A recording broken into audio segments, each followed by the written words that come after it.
뭐 하지만 사드 보복 철회의 효과는 일단 눈으로는 이제 가시화되는 그런 현상인데요. 한류 스타가 나오는 광고 그리고 드라마 이게 중국에서 다시 재개되기 시작했답니다.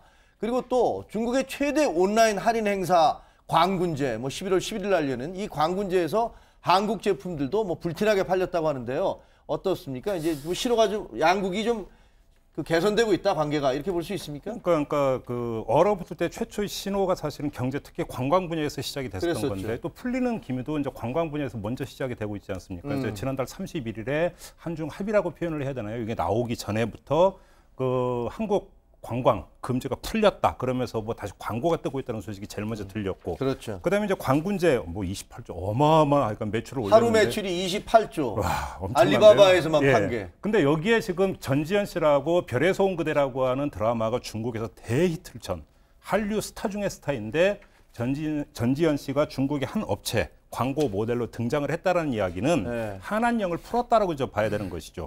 한류 금지령을 풀었다고 봐야 되는 것이고, 이 광군제에 한국도 기업도 엄청나게 많이 그러니까 참여를 해서 나라별 매출에서 5위를 기록을 했다고 하니까 경제 문제에 있어서는 상당 부분 지금 온기가 돌기 시작한 것은 분명한 사실인 것 같습니다. 그런데 다만 하나만 좀 덧붙이면 지금 한중 관계를 굳이 묘사하자면 씩씩대면서 악수하고 있는 형국이라고 딱 정리하면 될 것 같은데, 상당히 위험한 게요. 아까 이제 그 강찬호 위원이 말씀하신 삼불, 그게 삼불 약속이라고 표현하든 원칙이라고 표현하든 이 가운데 하나가 미국의 MD 체제에 편입하지 않는다라고 하는 것인데, 지금 중국이 예민하게 보고 있는 게 그 지표가 하나 있다라는 겁니다. 무슨 이야기냐면 사드의 그 문제가 되는 레이더의 어떤 그 반경을 지금 500km로 지금 하고 있는데 여기까지는 좋다. 근데 만약에 모듈만 전환을 해도 바로 중국 전역을 그러니까 그 감시할 수 있는 모듈 전환이 얼마든지 될 수 있는데, 이게 된다라고 한다면 MD 체제로 볼 수밖에 없는 것 아니냐. 중국은 이렇게 보고 있다는 것입니다. 그래서 기준점이 바로 이것이기 때문에 모듈 전환이 이루어지느냐 안 이루어지느냐가 대단히 중요한 문제가 되는데,